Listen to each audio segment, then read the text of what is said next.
Olá, salve, salve todos que aqui estiverem e que por aqui passarem. Meu nome é Rosângela Meirelles, totalmente nova nesse canal, como alguns irmãos que aqui passaram do Núcleo de Estudos Espíritas Chico Xavier, apanhando muito para me habilitar com esse perfil de gravar minha voz, minha imagem, numa situação completamente nova. Mas muito grata pela confiança que a direção da casa depositou em mim, muito grata por poder dividir mais uma vez os meus estudos, as minhas reflexões em torno dessa doutrina que tanto nos esclarece relativa à nossa vida. O tema da noite de hoje, ou desses momentos que nós estaremos juntos aqui, não foi escolhido por acaso. Lei da destruição, nome de uma lei que às vezes pode causar a algumas pessoas até um certo questionamento. A página que nós escolhemos por conta desse tema se intitula A Razão da Dor, que foi retirada desse livrinho de psicografia de nosso Chico Xavier, de Neio Lúcio. Esse livro é muito importante para o nosso culto do lar, por exemplo. Por isso que ele se chama Jesus no Lar. A mensagem é de número 31, A Razão da Dor. Raquel, antiga servidora da residência de Cusa, ergueu a voz para indagar do mestre por que motivo a dor se convertia em aflição nos caminhos do mundo. Não era o homem criação de Deus? Não dispõe a criatura do abençoado concurso dos anjos? Não vela o céu sobre os destinos da humanidade? Jesus fitou a interlocutora com olhar firme e considerou: a razão da dor humana procede da proteção divina. A razão da dor humana procede da proteção divina. Os povos são famílias de Deus que, à maneira de grandes rebanhos, são chamados ao aprisco do alto. A terra é o caminho de Deus, a terra é o caminho, a luta que ensina e edifica a marcha. O sofrimento é sempre o aguilhão que desperta as ovelhas distraídas à margem da senda verdadeira. Alguns instantes se escoaram mudos e o mestre voltou a ponderar. O excesso de poder favorece o abuso, a demasia de conforto não raro traz o relaxamento, e o pão que se amontoa de sobra costuma servir de pasto aos vermes que se alegram no mofo. A lei do amor universal determina a fraternidade e o respeito aos semelhantes. Portanto, a dor é importante para todos nós. E aí Jesus narra-nos uma história que eu vou deixar para aqueles curiosos irem até o nosso livro Jesus no Lar, por conta do nosso tempo de reflexões e de divisão do nosso estudo junto a vocês. Nós sabemos, aqueles que principalmente estudam o Espiritismo, que todo o Evangelho do Senhor Jesus é, como disse Nossa Joana de Ângeles, um manual de bem viver, né? Aquele que conhece o Evangelho sabe que nós temos ali a oportunidade de viver com equilíbrio. Mas como é que isso pode se dar, né? Qual era a intenção do Senhor Jesus? Então ele coloca que ele nos traria um consolador. E na terceira parte do Livro dos Espíritos nós temos o estudo das leis naturais, ou seja, o estudo das leis divinas, das leis criadas por Deus. E conforme a gente faz esse estudo, a gente percebe exatamente que todo o Evangelho do Senhor Jesus está contido nas leis de Deus. Porque quando Ele nos ensina que amemos a Deus sobre todas as coisas e ao próximo para nós, como nós nos amamos, é interessante, é importante sabermos como é que a gente pode fazer isso, como é que a gente pode absorver, aprender este amor. Então, nós entendemos que se nós não aprendermos a distinguir o bem do mal, se nós não conseguimos nos colocar, por isso que na questão 919 está tão bem claro que é importante a gente se conhecer, vai ficar muito difícil a gente entender esse código de bem viver. É necessário que a gente esmiúce. E a espiritualidade, junto com Kardec, fez isso para nós, a partir do momento que mostra a importância da gente entender a lei divina, da gente entender esse código divino, da gente entender como é que se dão as leis naturais, né? Essa forma de que Deus encontrou para criar o universo. Então, nós temos uma divisão de leis naturais que são em 10 partes.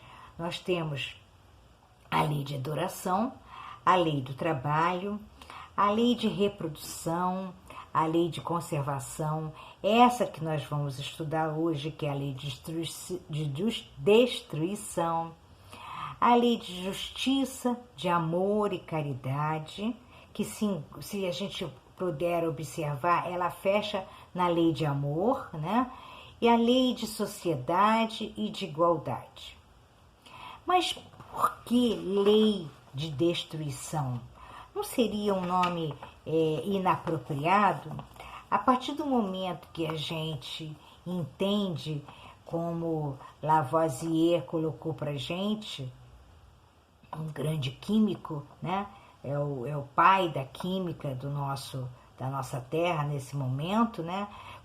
Como ele colocou para a gente, na natureza nada se perde, nada que se cria, tudo se transforma. Então essa lei poderia ser chamada lei de transformação e não lei de destruição. Mas o que ocorre é que é importante, como a espiritualidade coloca, que a gente observe a necessidade de morrer, de destruir, de acabar, para que muitas coisas possam sofrer a mudança, para que haja um renascer. E nesse ciclo, tudo na natureza vai se desenvolvendo como o próprio homem. Então, esse impacto, muitas das vezes, é necessário para que haja uma modificação maior.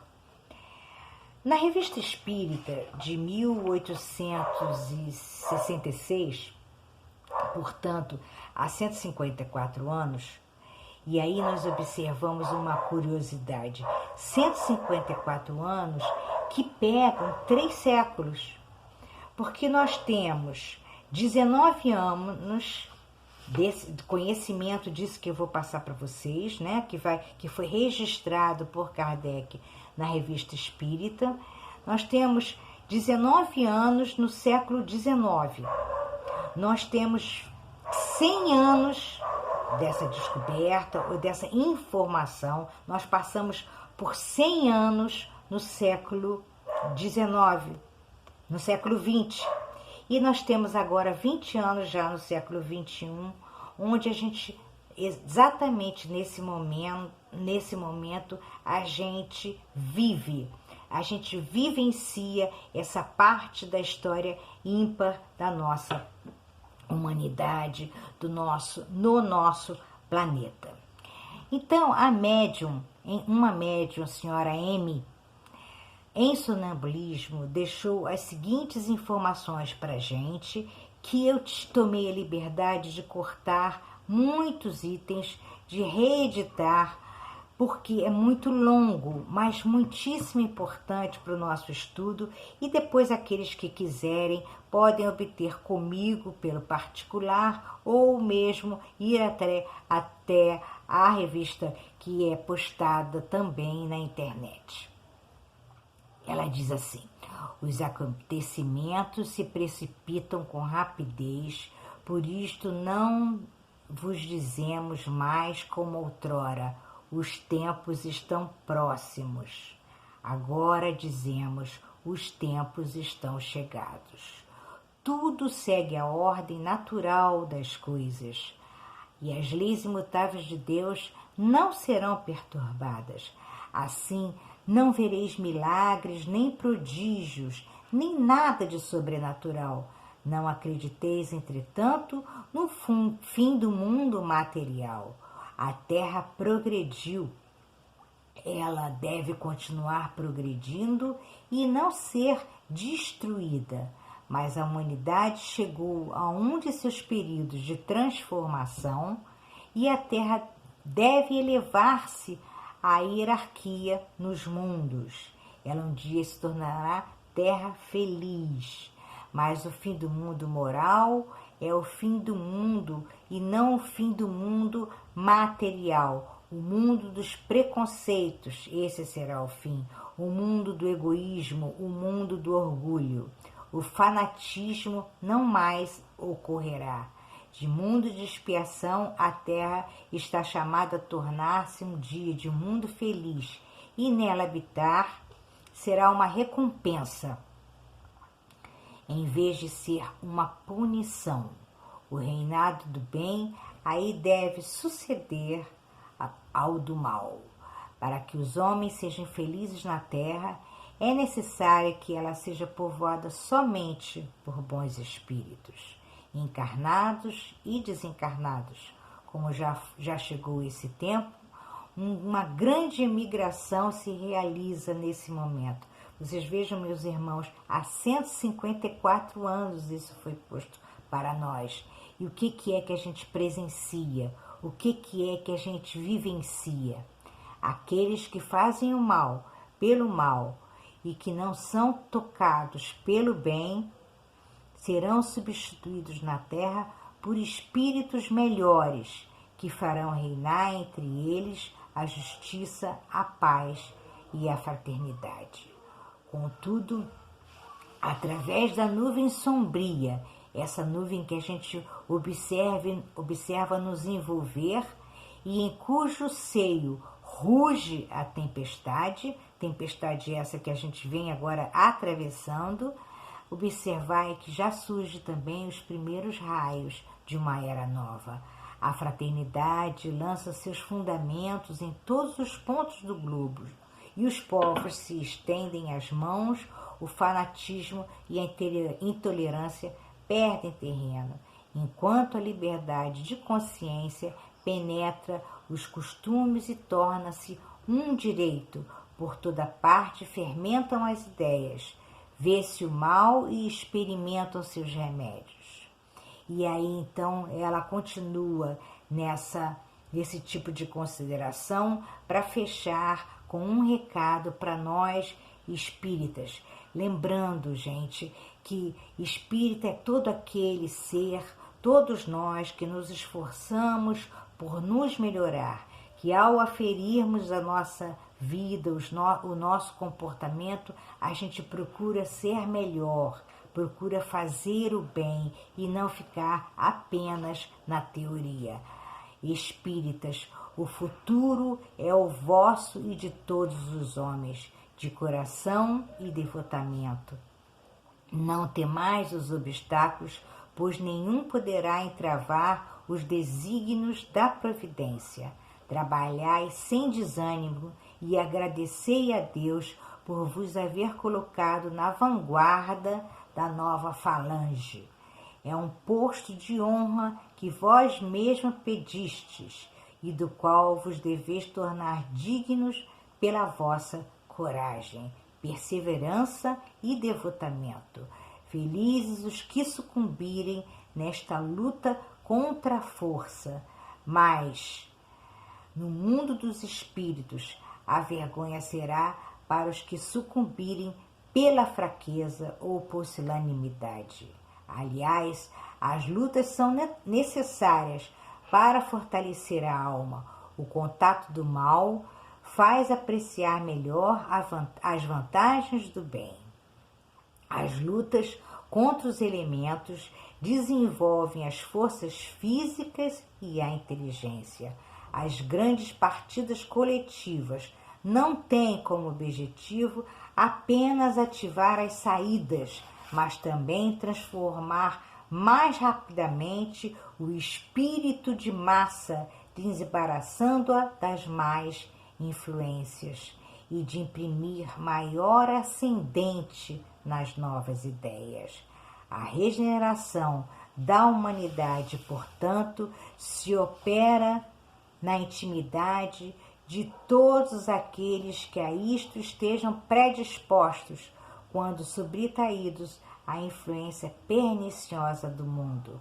Vocês observam o que é que nós estamos vivendo agora, né? Sendo de uma forma ou de outra obrigados a viver no isolamento, junto com os nossos mais caros, junto com os familiares que não foram postos na nossa vida por acaso, exatamente para rever essa possibilidade de um convívio mais harmônico, de um convívio mais colaborativo.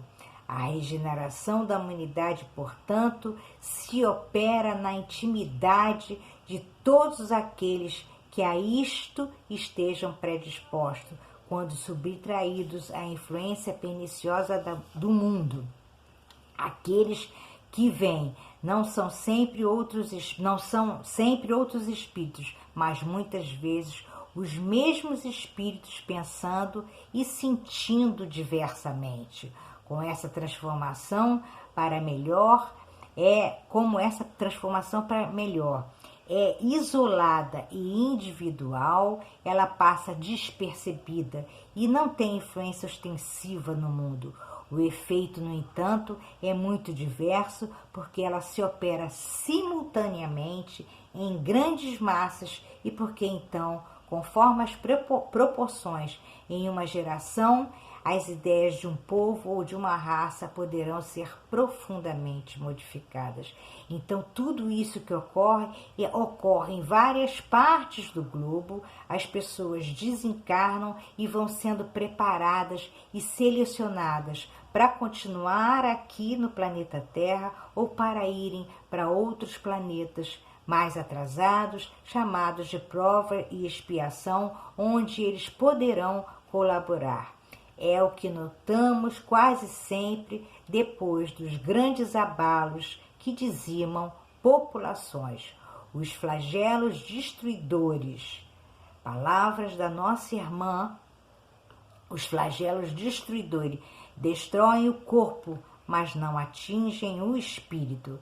Eles ativam o movimento de vai e vem entre o mundo corporal e o mundo espiritual e, em consequência, o movimento progressivo dos espíritos encarnados e desencarnados. E ela vai continuando, colocando para a gente que os materialistas, então, veem nos flagelos destruidores apenas calamidades sem compensação.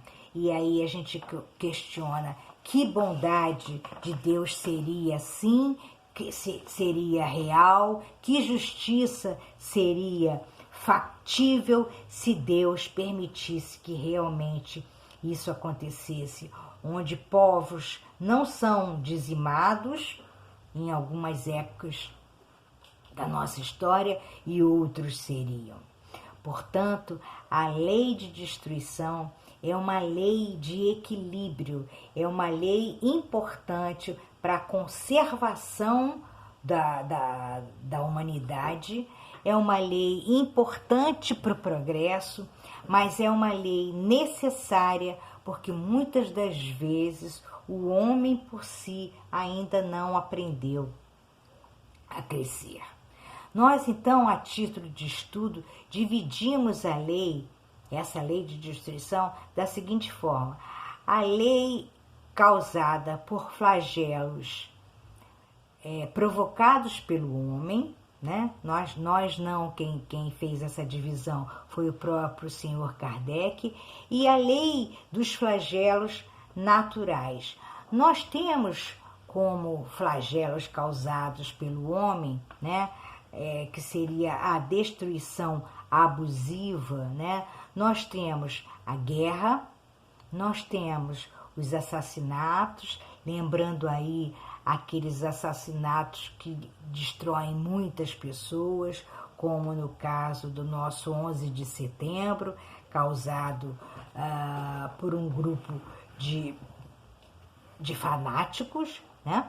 Nós temos a crueldade, nós temos a pena de morte, ou seja, existem várias formas de se destruir de maneira não propícia, não correta, né? Quando a gente sai construindo, devastando matas.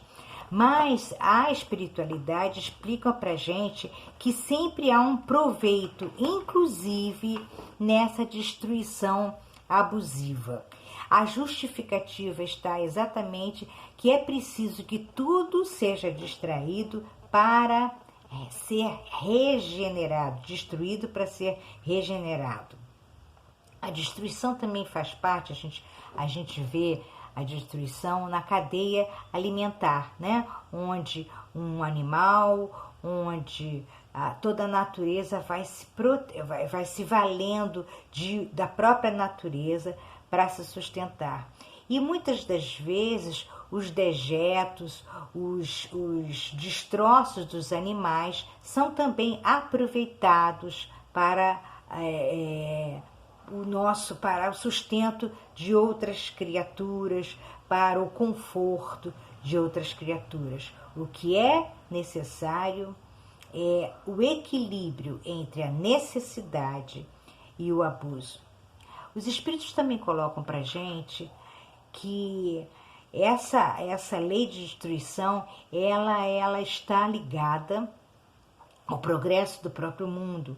Então, nós temos, nos mundos mais avançados, uma lei de destruição menor, né? menos influência ela tem naquele povo, porque eles já sabem entender que a lei maior que Jesus nos colocou é que nos amemos e nos respeitemos. Nós temos como consideração ainda para os nossos flagelos naturais, a gente observar que muitas das vezes eles causam grandes danos numa região. Nós temos, por exemplo, o que causou aqueles flagelos, grandes flagelos lá em Minas Gerais, mas muito ali a gente observa do homem podendo auxiliar o outro homem, e toda uma região que os espíritos colocam que os homens vão aproveitar no futuro por conta exatamente daquela modificação. O próprio globo terrestre, né, ele foi criado por conta dessa destruição. É importante no processo evolutivo, no mundo de provas e expiações, para que a gente entenda que há um exercício de desenvolvimento da nossa inteligência, da nossa paciência e da nossa resignação. Nós vamos então fechar o nosso estudo. Espero que nós tenhamos sido clara em fazer com que entendamos que essa pandemia ela está atingindo toda a população do globo terrestre, que não existe, como já foi dito e é colocado por tantas as pessoas na própria mídia, que não existe dinheiro, não existe raça, não existe nenhum tipo de predomínio que faça com que a pessoa não seja dizimada, caso isso aconteça. É pedido a nós apenas que a gente se proteja para, enfim, se merecermos, quem sabe, surgir uma vacina e aí podemos, então, continuar nesse processo de crescimento e de evolução de forma mais equilibrada, sem tanta dor, como Jesus falou da importância dela. E a gente fecha com a história que ele nos deixou nesse mesmo livrinho, porque agora observamos que temos tempo para contá-la. Um anjo, contou Jesus para nós, por ordem do Eterno Pai, incumbiu-se de tomar conta de um homem comum desde o nascimento. Ensinou-lhe a se alimentar, a se mover, a sorrir, a repousar e a aninhar-se nos braços maternos. Sem afastar-se do protegido dia e noite, deu-lhe as primeiras lições da palavra, favoreceu-lhe o ensejo de aprender a raciocinar, a ler, escrever, a contar. Afastava-o de influências perniciosas, de espíritos infelizes, sempre soprando-lhe ao pensamento ideias iluminadas no infinito bem. Através de 1000 modos de socorro imperceptível, garantia-lhe a saúde e o equilíbrio do corpo. Dava-lhe medicamentos invisíveis por intermédio do ar e da água, de vestimenta e de plantas. Vezes sem conta, salvou-o do erro, do crime, dos males sem remédio que atormentavam os pecadores, o que atormentam os pecadores. Ao amanhecer, o pajem celestial acorria atento, preparando o dia calmo e proveitoso. Ao anoitecer, postava-lhe a cabeceira, amparando-lhe o corpo contra possíveis ataques de gênios infernais, aguardando o momento para as doces instruções espirituais durante o sono. No transcurso da vida, guiou-lhe os ideais, auxiliou-lhe a selecionar as emoções e situar-se em trabalho digno e respeitável. Insuflou-lhe entusiasmo, estimulou a formar um reino de santificação e serviço. O homem, todavia, que nunca se lembrava de agradecer as bênçãos que o cercavam, fez-se orgulhoso e cruel diante dos interesses do próximo. Ele, que retinha tamanha graça do céu, jamais se animou a estendê-la na terra e passou simplesmente a humilhar os outros, com a glória que revestia por conta do seu devotado e invisível benfeitor. Quando experimentou o primeiro desgosto que ele mesmo provocou, menosprezando a lei universal que determina a fraternidade e respeito aos nossos semelhantes e irmãos, gesticulou revoltado contra o céu, acusando o Supremo Senhor de injusto e indiferente. Aflito, o anjo de guarda procurava levantar o ideal de bondade, quando um anjo maior se aproximou dele e ordenou que o primeiro dissabor do tutelado endurecido por excesso de regalias se transformasse em aflição. Rolando mentalmente, de aflição em aflição, o homem começou a recolher os valores da paciência, da humildade, do amor e da paz com todos, fazendo-se então precioso colaborador do Pai na criação. Findou a história, olhou para Raquel, essa então reflexiva, se distanciou e através desse ensinamento a noite surgiu e o culto da Boa Nova naquele dia no lar de Joana de Cusa foi encerrado com um júbilo indefinível. Com um júbilo indefinível, nós devemos nos colocar diante dos nossos mentores, dessa possibilidade de estarmos todos aqui reunidos, ainda saudáveis, mas se por acaso nosso corpo adoecer, que nós possamos entender a importância, se não for nosso, que seja o nosso irmão, que a gente possa entender. Graças a Deus, graças a todos vocês por estarmos aqui e que nós possamos retornar num momento breve. Obrigada.